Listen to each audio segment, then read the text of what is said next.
I actually really love the holiday of Thanksgiving, despite its complicated history. I don't like it from the perspective of valorizing the colonization of the Americas, but if you take out the whole mythical first Thanksgiving narrative, and maybe take out the football and the anxiety around family and the stress about picking the perfect meal, let's just put those all over here. What you've got left then is a day devoted to gratitude. And I can't think of a holiday we need more in our society today than a whole day set aside to be grateful, to say thank you. My favorite Thanksgiving song is a song called Bountiful, written by Minnesota singer-songwriter Peter Mayer. He's the one who wrote Blue Boat Home in our hymnal. I don't even know if he intended it to be a Thanksgiving song, but that's always the way that I think of it. In the song, Mayer describes a group of people gathering together for a bountiful meal, though they never actually get around to eating the meal in the song. Instead, they get swept up in giving thanks, in offering a grace before the meal that takes over the gathering.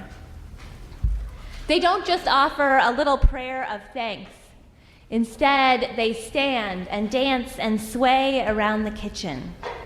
And when they finally get around to offering an actual prayer, the song says, "When you fold your hands, you laugh, because words escape you.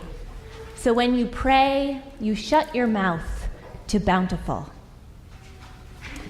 If we are looking at this prayer through the lens of Sadie's prayer beads story, it seems like it goes beyond the realm of thanks and into that of wow. The people in the song don't just express gratitude for their meal, they become overwhelmed by that sense of gratitude.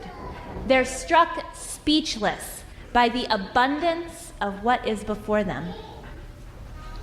And if we look at this prayer through the lens of our monthly worship themes, it would seem that it goes beyond the realm of attention and into the realm of awe, our theme for December. We spent all of last month talking about attention, exploring why we pay attention, how we pay attention, what we decide to pay attention to. And one of the things that emerged about attention is that it is almost always about intention. It's about a decision we make, an intention that we set to be aware, to notice, to be mindful. Celebrating Thanksgiving is an act of attention. It's setting aside a time to pay attention to what we are grateful for. Awe is a little bit different. We can't just decide to feel awe or set aside a particular day for experiencing awe. Awe is something that overtakes us. Sometimes it even sneaks up on us, taking us by surprise. It's often something that is beyond words, perhaps even beyond our understanding.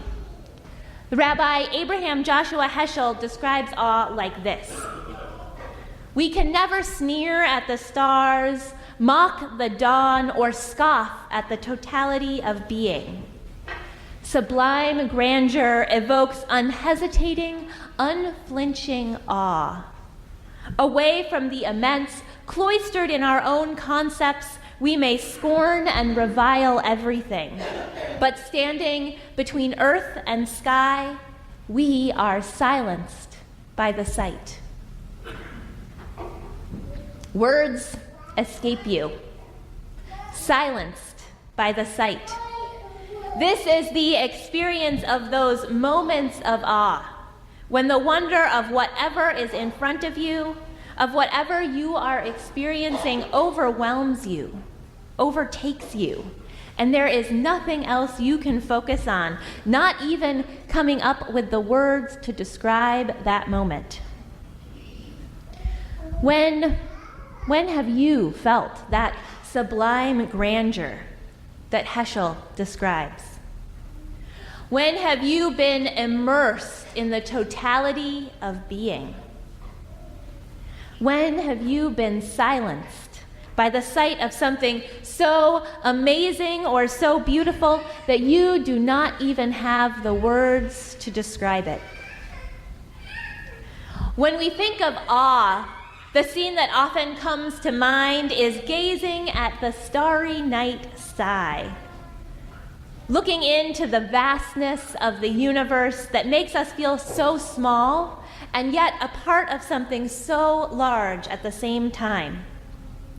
Our first anthem today, Through the Eyes of the Moon, describes the exact opposite perspective, that of looking at the earth through the eyes of the moon. It's a different perspective, but no less awe-inspiring. In fact, the first astronauts who saw the Earth from the moon describe it as a take your breath away kind of moment. It was an unexpected part of going to the moon for those astronauts. As one of the astronauts said, when we originally went to the moon, our total focus was on the moon. We weren't thinking about looking back at the Earth. But now that we've done it, it may well have been the most important reason we went. The view was described as tremendous, spectacular, beautiful, awesome. And for some, it was life-changing. Both those first astronauts to see the view and those who have seen it more recently talk about the ways in which seeing the Earth through the eyes of the moon changed their perspective on our planet and themselves forever. That moment of awe was so powerful that it fundamentally altered their worldview. Philosopher David Lloyd describes it like this: to have that experience of awe is, at least for the moment, to let go of yourself, to transcend that sense of separation. So it's not just that they were experiencing something other than them, but that they were at some deep level integrating, realizing their interconnectedness with that beautiful blue-green ball. Most of us will never get the chance to view the Earth from space, but we do experience that sense of awe on smaller levels here on Earth. In the glimpse of a beautiful sunset, in the magic of new life, in moments of connection with our fellow humans.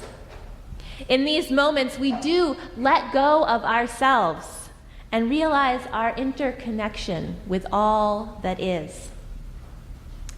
And the thing about awe is that it feels really good. Once you've experienced it, you want to experience it again. It's fulfilling, meaningful, life-giving. And who doesn't want to feel deeply connected to all that is?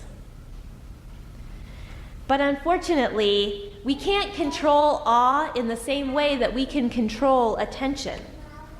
We don't get to decide when we're going to experience awe. Part of what makes it awe is that the moment catches us off guard. It overwhelms us in a way that we were not expecting. We cannot control the things that render us speechless. Spiritual writer Anne Lamott sums up my sentiments about this perfectly.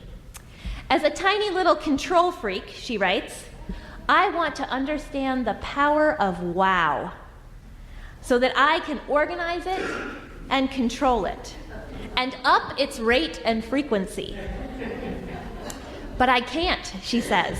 I can only feel it and acknowledge that it is here once again. Wow.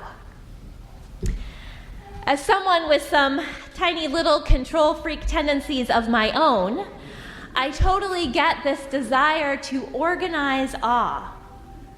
And at the same time, I know that it can't be done. So where does that leave us? Do we just sit around waiting for awe to happen? In some ways, the answer is yes. The best we can do with things that we can't control is sit back and let them play out. At the same time, there is something to be said for creating the conditions in which awe might arise. We can't artificially create awe, but we can cultivate a life that leaves space for awe. There is this fascinating Jewish midrash about the parting of the Red Sea that offers a glimpse of what it looks like when you don't make space for awe in your life. Rabbi Lawrence Kushner writes about this midrash in his book, Eyes Remade for Wonder. In case you don't know the story, it takes place in the book of Exodus as the Israelites are fleeing slavery in Egypt. They are being pursued by Pharaoh's army when they come to the shores of the Red Sea. They are trapped. They can't go forward because of the waters, and they can't go backward without being captured by their pursuers. The miracle, of course, is that Moses, their leader, puts his staff into the waters and the sea parts, leaving dry ground for the Israelites to cross over to the other side. And then it comes back together again, stopping Pharaoh's army from pursuing them any further. According to this midrash, however, the dry ground was not actually that dry. It was muddy, just the way you might expect a sea floor to be. And two Israelites, Reuben and Shimon, weren't big fans of the mud. Rabbi Kushner writes, Reuben stepped into it and curled his lip. What is this muck? Shimon scowled. There is mud all over the place. This is just like the slime pits of Egypt, replied Reuben. What's the difference? Complained Shimon. Mud here, mud there, it's all the same. And so it went for the two of them, grumbling all the way across the bottom of the sea. And because they never once looked up, they never understood why on the distant shore everyone else was singing songs of praise. For Reuben and Shimon, the miracle never happened. The experience that Reuben and Shimon had wasn't factually any different than anyone else's, but they weren't ready for awe. They weren't paying any attention to that miracle that was happening around them. Now, I'm sure that we all have days that we are more like Reuben and Shimon than Moses and Miriam. These are days when work and family and all that it takes to live in this world keep us distracted. There are days when things just feel hard, and no amount of beauty and wonder can get through to us. But I don't think any of us wants to be Reuben and Shimon, stuck in the mud and missing the miracle that is happening around us. And so perhaps this is where attention and awe are connected after all. It may be that attention is planned while awe sneaks up on us, but it is also true that we are a lot more likely to experience awe if we are paying attention. Attention does not automatically make awe happen, but we are never going to notice the wonder of the world if we aren't paying attention first. That bountiful gathering in Peter Mayer's song didn't happen for the sake of creating awe, but they did make space to pay attention to their gratitude, which is what allowed them to get swept up into the abundance of it all. Those first astronauts didn't expect the vision from the moon to be quite as life-changing as it was. But they did take the time to turn around and look at that beautiful blue-green orb that we call home. Awe cannot be controlled, but it does require our participation. In this month of awe, may we remember to be active participants in noticing the wonder of our world. May it be so.